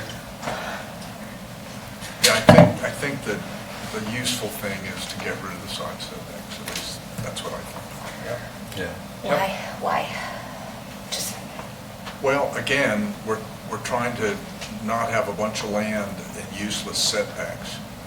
I mean, if you do that, you got 10 feet on it, it just really restricts how much you can build on that lot. so we essentially had a presentation on U7 as part of the Lewis Oil Code thing. So would someone mind explaining to me briefly the difference between U4 and U7? Or the range of uses in that? Is U7 the broadest range and U4 be the most restrictive in that Yes. collection? Generally speaking, That's yeah. the way I it want to see goes, that yeah. sheet, but I still can't find it. U2 is, U1 is single family. Okay. So, and DT is the highest down. Yeah, I was just ready to go DT, So- but you know me. So one is single family. What are 2 and 3? This is the permitted. Oh, you found it. 2 and 3 are more along the If you lines. scroll up a little bit, you can see the densities, that might help. Yes. And then the list of uses is really Thank you, long. Mr. Long, yeah. I mean, the U7 list But is quite the long, so. densities and the heights might help if we can get to that part. Yeah. I think that would be helpful. Yeah, I Oh, guess. and here's like a narrative. Because again, as all of y'all know, I'm the chair of the Affordable Housing Advisory Committee. I'm hugely in favor of allowing like 0 lot lines and doing what we can to increase density within existing communities. I'm not as familiar with the urban zoning designations that involve mixed use, and so I just want to better understand what we're providing flexibility for to come into those areas by removing the side setbacks. We had a riot in your recent absence. Good. Yeah. It's team building. Team building. Right. It's a wide range of residential building types, okay, cool. Especially because if these do allow for residential uses, I don't know that I would be in favor of removing both side setbacks, because I do think that Gainesville prides itself in our green space, and as someone who grew up in Broward County and could touch my neighbor's house like this, I am in favor of maintaining the character of our community by allowing, or by enforcing a little bit of green space, so. That's green space isn't usable. You're talking about 10 feet. Like, I know, but this It's is. the space in between, essentially a space in between apartment buildings, so it's like, it's not Alleyways, necessarily. access, I mean, The alleyway Well, thing is. fire yeah. code, fire separation. yeah, like I would be concerned about just a wall of buildings with no side setbacks at all. You mean like zero lot line? No, but zero lot line is typically like an image that we just showed, which was on one side but not both sides. Zero lot lines are like townhouses. I mean, that's what that is. It's like But- row houses, all that stuff It's that's all the legal stuff you find elsewhere. in the Northeast, especially. You get a lot of row houses. There's no side setbacks. They all seem to survive fires just fine. The places aren't burning down to the ground every 5 Sure, years but or so. So. the majority of the examples that have been presented with regard to affordable housing options that are not apartment buildings have like single-family detached homes with no setback on one side, but spacing in between. And so when I imagine those changes, that's what I'm envisioning in my head at the very least, and not necessarily row houses, which I guess is what this would lead to, is So- the thought?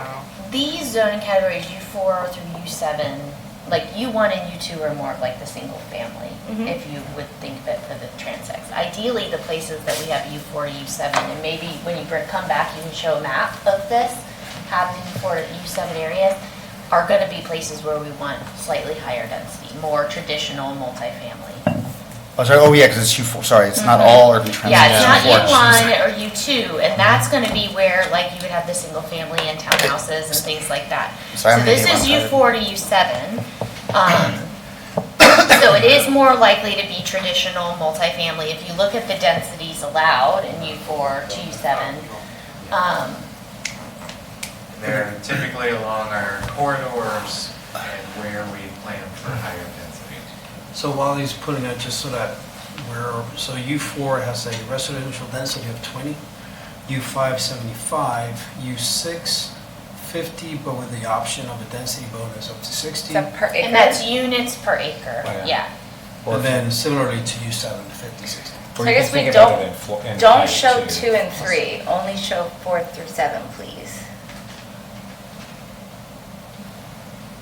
You can also think about it in height. Max height is basically 42 feet and up when you start going up to the categories. U4 is 42 feet, it's max. So you're not thinking of like, already you're thinking of something that's pretty tall, So then, or Gainesville tall.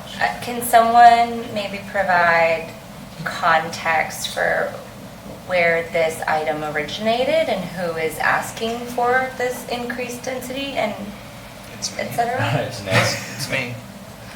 No, but I'm curious, like, I'm genuinely wondering, like, what are some practical applications of this? Have people asked for it? Like, I need more Nobody's asked for it. context. I just want more density in the city. I want more Nobody's- walkable. So, Nobody's Yeah. We're asking for doing this. affordable housing, I can Yeah. assure you. I We're trying to understand. make an opportunity for affordable. That's what I'm getting at. I'm trying to understand why we want to make this change. That's what I'm not getting It's from. just it's just so far. doing so. The city has shown no appetite for like really big, comprehensive zoning changes. Mhm. So we have looked at ways to do tweaks, essentially, Mhm. which is something that the city has shown some interest in doing. And Mayor Ward has repeatedly said that he would like to tweak things. Okay.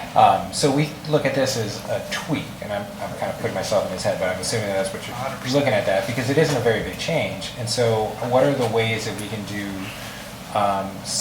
density without it being like, everywhere, for starters, and and how can we tweak and have a little bit more density without having a major impact, major footprint impact. Wow, that could have a big impact across from campus in Midtown. Well, keeping in mind, and this is the problem we have with all this stuff, if we change it tomorrow, nothing is going to happen for 15 years. That's true. Well, I think that's 15 is a what stretch, happened but with I the understand. neighborhood residential, like everybody was up in arms, the Why affordable housing. are we bringing that up? Well, I mean, So everybody was up in arms, this is something that's gonna happen So 20, 30 the years thing down I the would road. say, like Yeah. in practicality, when people try to build two parcel lines, you run into issues with foundations. And it may be foundations of existing properties that are across, on other people's property, and you have to figure out easements and all of this, or you have to design special foundations, and it gets tricky to like actually build to the lot line when you're looking at something not single family, But we're right? not requiring So anybody to do it. So it gets tricky. I've been involved with some projects that have been up to the lot line, I think she's saying and that to make me it's feel tricky. better, that we're not There's a doing lot of, the other thing that I think we need to consider is if it's a side setback, and what I'm picturing is, and there's a couple places in town where this has happened. There's a side setback, and A side because interior there's going, setback, a right. side interior setback, and because, ideally, there's gonna be another building built right next to it, they can't have any openings, and so that side of the building doesn't get any windows. And then the parcel next to it doesn't really develop for a long time, so you've just got this like Wall. blank wall, and we don't have requirements for glazing except for on street sides, right? So, when you go up to when you don't have the building separation that allows you to have openings, it does get complicated. And that is all fire code stuff that I'm by no means an expert in, but I don't like seeing buildings without windows That was like either. that church that was So, built right next to the yes. continuum, didn't it have a wall with no Yes. windows, right, before the continuum was built? And the idea, like if you go up to your property line, you really can't have openings usually. Then, and I'm not saying that this is all, the whole city is going to be buildings without windows overnight, but when you see that, for a decade, it's just not appealing. Like, I think we should We'll get to you. have standards that allow us to have windows. Dr. Murmer. I'm sorry, I was following, I just need clarification, what is a side and interior setback? So there's side street setbacks if this side of your property is along a street, which in transects actually it's like a secondary frontage, so it's a little bit different. But in traditional zoning, you have a side interior setback where like a lot is against a lot and not against a street. There's a difference. Usually if you're against a street, In between the houses. usually if you are against a street, there's a bigger setback because there's usually utilities and public utility easements and sidewalks and access easements and things like that are required along a street. So you'll see, not in the transect It's just a way to box, say but which is in the property. normal, there's a side interior and a side street is very standard in land development codes. So like my home, the property abuts just one street, Northeast 10th Avenue, so my setbacks are interior. Right?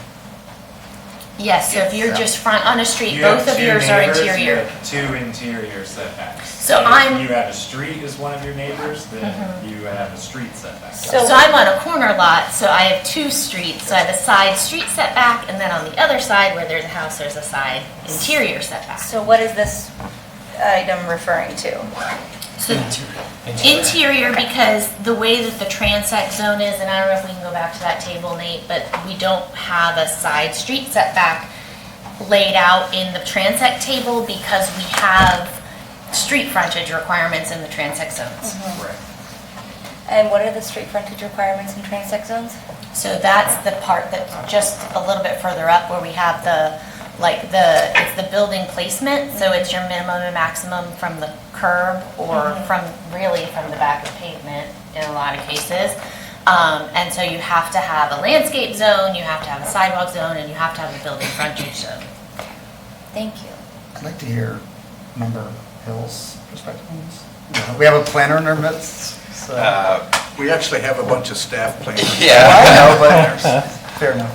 Defer to Mr. Hill. Please, I'm just going to defer to you. It's increasingly common to take micro steps to allow for more missing middle housing, which is, this is maybe a little bit more than that, but something along those lines, to start looking at eliminating side interiors. To Member Sutton's point, though, I can see why I would keep them in place, but also to Nay's point, it was just an option. You know, And it might it's take just- time, like, you're gonna have to deal with the blank wall for a while, but then, somebody gets money and builds something next door. Yeah. Like, cities naturally evolve, and that happens. I mean, And that church was Gainesville- there with the big blank wall, Gainesville is mostly built out, so there's not a whole lot of brand-new construction going that is going to be in this category today. Doesn't mean it wouldn't come about.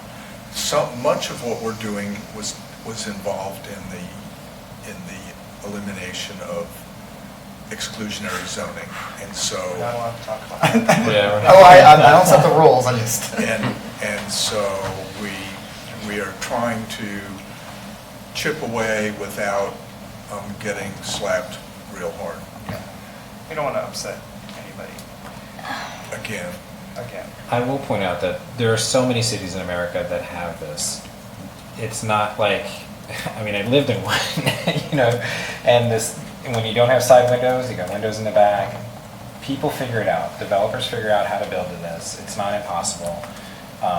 You can go to basically any city in the Northeast or the Midwest, and you'll find it. Some cities out west too. So I don't think that making this zero is any kind of radical thing, or like Gainesville's doing anything new. We're doing what most cities of notable population already do. I think, again, I'm looking at it more from the perspective of adding flexibility to how you lay a building out on the lot without restricting it into hemming it in. So I don't have a strong opinion about Ms. Sutton's view about the the way this is set. However, I'm generally in favor of trying to increase flexibility and increase the ability to use a lot. I am primarily concerned about the Midtown area behind St. Augustine Church and the area northeast of the Holiday Inn, and how this could potentially change the character of those neighborhoods and steer us towards more of the type of construction that's happening along University and 13th near campus. And while I'm very in favor of flexibility and reducing regulations, I am concerned that, no one's asking for this other than us bringing this idea up, and that it would just continue to, there's so much consternation over the Pleasant Street stuff and the big developments happening there. I would be concerned that this would continue to cause strife in those areas. Well, we can eliminate strife by eliminating any attempt to increase affordable housing.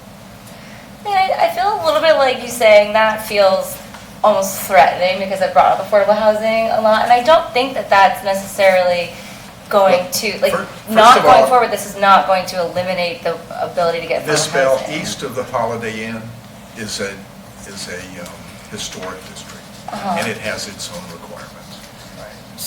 So I wanted to say, I understand Member Bell's point. My thinking is that if we do accept, and if the city accepts Member Nay's idea here, it actually will prevent, or not prevent, but it'll make it at least slightly less likely that you're going to see the type of developments that you're talking about at Pleasant Street, because big developers who can do those type of developments, they can hire consultancies to get around whatever they want to, right? Whereas if you do this, you're opening it up to, mid-sized, smaller developers. So I think that it could actually, sort of. Actually, all the stuff we're doing would really benefit small developers. There's no intergalactic, people trying to build in Midtown in one lot. What do you call it, like Cludgeon, Bludgeon, and... Bludgeon and Steel, that's my old law firm. And my whole thing with the character is, I've lived in Gainesville for 30 years. I've lived in the north of St. Augustine. I've lived all over. I've lived right on 13th Street across from El Indio. We cannot, put the city in amber. It's going to change. Do we want to give people flexibility to do different things? That's all I'm trying to do. And the second part is we're attempting to get, if possible, for more people to live in an area that has amenities. That has, you can walk to a grocery store, you can walk to transit, you can do all kinds of stuff like that, as opposed to living out in West Jesus. And you have to Where get in a Bob car. lives, out in the country. I'm sorry? Where Bob lives, out in the country. I don't live in the country, I live in the city limits. Well, In the woods. in the woods. Bob lives in the woods. I do live See a in the deer? woods. And Busted. He's out with the But birds. Yeah. but I'm only a half a Among mile many from other the Publix. things. so- I wouldn't call it the country, but it's the woods. I mean, before approving something like this, I would like to see an economic impact analysis from staff to understand where the demand is and what sort of flexibility it would indeed provide. Because I just, again, there was such a big kerfuffle over the Pleasant Street stuff and putting in that What big old Pleasant building. Street stuff? Wasn't there that whole big thing about putting in that big Lane. building? Oh, you No, got Seminary Seminary Lane, not Yeah. Pleasant, I'm sorry, Seminary Lane. It's Yeah. a different place, and that was. It's right there, Yeah, in but the they- middle of all this crap that you're Yeah, talking about. but they rezoning. rezoned that, they had by right, they could do that forever. And that's what I'm saying, like, with And it leaving was things a the very way they large are, parcel the of people who land. can afford to hire the big consultancies, they can find a way to get what they want, whereas this will open it up to more. But to Seminary more Lane actors. was like, they did that by right, right? That was what the zoning was. They were allowed to do that. They did it by right. They They did it by came to right. us and gave us a presentation, and we asked them all about affordable housing and stuff like that, and after they listened to us for a few minutes, they went back and changed it. They didn't ask for anything in any special use permit, and just did it under They the do it by existing right. code. All of it. Oh, that was multi-family, that wasn't, did they add stuff that needed to be upzoned? They were thinking about it, They- and they came to us, and we just started talking about affordable housing and saving trees and things like that. Right. And then they decided they Did didn't it want to right. bring a development back to us. They Oh, did thank get, they did not upzone it. They did get some bonuses based on some tree savings. But they did everything by right. Which kind of got lost in the hoo-ha. Yeah. Of course. Well, thank you for. Right? That's the thing, like, Well, I appreciate that context and that clarification, and I do stand corrected, but I don't know that these are the areas where the density is needed when I see a lot of other zonings around that's not impacted by this. Like, I just, there's so many big buildings going in there. I read in the news every other day about how the buildings aren't finished, the students are mad, everything's shitty, like the construction's not done well, and it's all being put right there in an area that's already insanely congested. And as someone who lives on the east side of town, I avoid this whole area as much as humanly possible because it's a nightmare to drive around. it's always weird when people say, like, it's so congested that nobody goes there. No, I'm Well, saying there's so that. many people that live there. And- You might not go Campus there, is and it's there. not for you anymore. Oh, I understand that, but I'm Actual just. facts matter. All of those buildings, first of all, were permitted 20 years ago. They've just now started coming online. So it's not from Transit zoning. People were allowed to do that a long time ago, but there wasn't any interest. And Second thing is, all of those come with parking garages, which are generally half empty, because people now come and live in those buildings without bringing a car at all. So the congestion is from people walking around. I mean, if you want to talk about facts, fine. Whether it's cars or it's people, it is challenging to drive through this area at certain times of day and year, and I'm not convinced, based on the facts that have currently been provided, that we need additional density in this particular area right Well, there. we're not Mr. talking Sanchez. about changing the Can I- density though. Can I make a request to be a little theatrical and go and point at areas on the Yes. screen? Okay. So, where people will, and I think people like the general community will accept increased density is all these areas you already see colored here. We have tried, the board and other folks have tried to increase density here and here, and, over there, and in other parts of the map you can't see.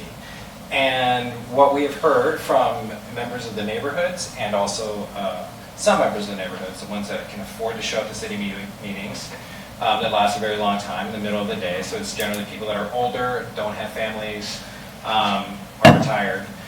And from the current city commission is, we don't want to do that. We don't want to have that added density there. So now we look at, okay, well, we're still a growing city.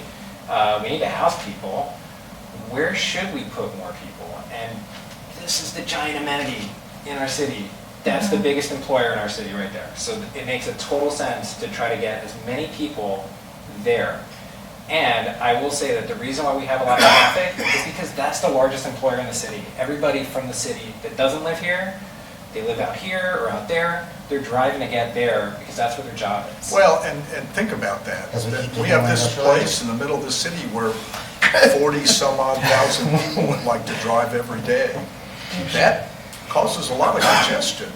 If we could get them out of their cars and they just walk or bike across the street, we cut down on congestion.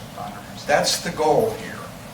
The other big picture play that these big buildings enable us to see happen is that, you know, when I was a student, everyone lived on the southwest side of town, right? I lived out off of 23rd in 3 or 4 different apartment complexes during my time at UF.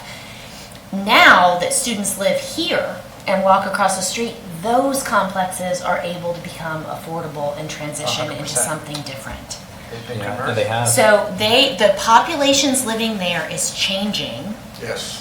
And those are becoming some of our affordable housing. And they're more designed, I mean, they're designed better for families. They have, you know, outdoor pool areas and trees and like, you know, grassy areas that college students may not need. They can go to their rooftop pool. Well, so college students, it makes sense for them to live here. And that frees up another part of the city where the college students used to live. Right? So we have that. So when we're talking about like, where are things going? The southwest side of town is transitioning dramatically. And the urban village area, I mean, that's another area behind Butler Plaza where we've seen these big buildings and these big complexes come in.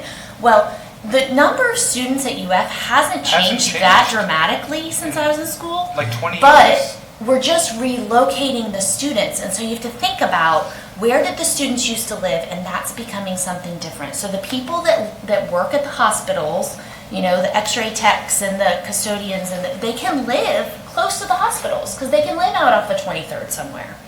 And so we have to think about the big picture here. The students belong next to campus. It just, it makes sense. And it gives us the ability to use that other land in the city for something different. I just want to point out that as of right now, Member Bell is just sharing some concerns and asked for an economic impact analysis, which I think is fair, and I feel kind of bad. I feel like I don't mean to jump on here. I don't think our staff is capable of doing I don't know that. about how would they think they're capable. We're also not talking about changing the densities and the zonings. We're Right, just but talking Just about talking about setbacks. side setbacks. Right, That's all and we're not- I wanted to bring it back to that. Do we want to have staff bring back side setbacks, yes or no? Like, that's what the question is. I We feel should like have them we're bring it going back into so we all can these vote other on it things. one way or the other. I think It's it's a side worthy setbacks. thing to study and then bring back to us. Yeah, I understand that it's not a direct increase in density. My assumption is that by removing those, you get bigger buildings that by right turn into denser developments. That's all. This is not going to affect really those people. This is going to affect a single lot in Porter's or in someplace that they want to redevelop. Well, what was the change that Andy Coffey just brought? That was RSF 4, right? This is not in Porter's. Nothing in Porter's. Don't bring up Porter's.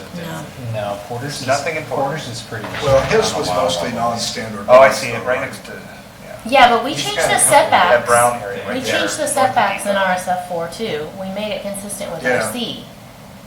I just don't remember what it That's what was. the non- If we reduced it or if we took them Okay, to zero. Mr. Castillo, do you think you have enough to bring us back what we want?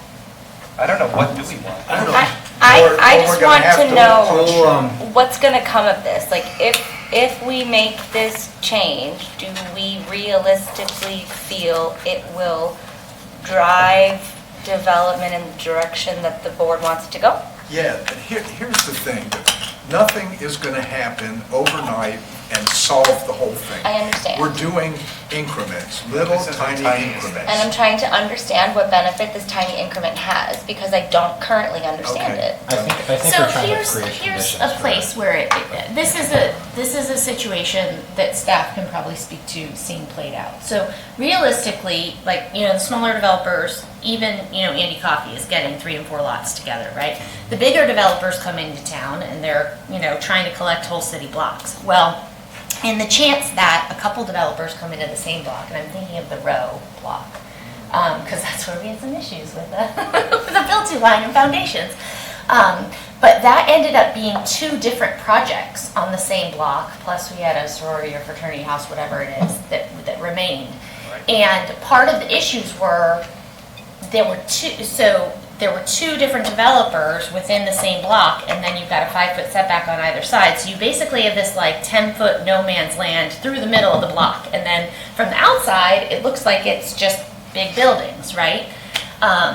But you have this like 10-foot no man's land in the middle between the 2 projects that are separate, which can give you, space for your foundation to go. It can give you, access for other things, for utilities or whatever else. So there's some benefit to not always having a building at the property line. But it's just something to think about, is like, in the cases that these places are already zoned for higher density. So think about somebody that's coming in, and whether it's a 3-story apartment building, or U7 allows up to 6 stories. I think with 4 to bonus. 5. 6. So we're talking about probably 3 to 6 stories if someone's really going after the density that these things allow. 4 to 6. Yeah, up to 6. So we're talking about 3 to 6 story buildings. Do we want to have a 10-foot gap between them if they're next to each other in the same block? Or do we want them right up against each other, or just a few feet? I just That's want them the to question. give the flexibility to do something different. Changing the setbacks would allow them to be closer than 10 feet together. At this point, I think I just want to see staff come back and see what they got, after they see what's up. We can see what's up. I'm not sure how I'd actually vote on it, but I think it's good to start moving, Is and there at least having the option. Is there value in reducing the setback without completely eliminating that, or does that not accomplish enough of a change to incentivize different developments? Well, what would you set it to? Because, it's just a random number then. That one, to me, 0, 5. The reasons for the setbacks. I think there's a lot of issues that we will have to look back and consider. There is also the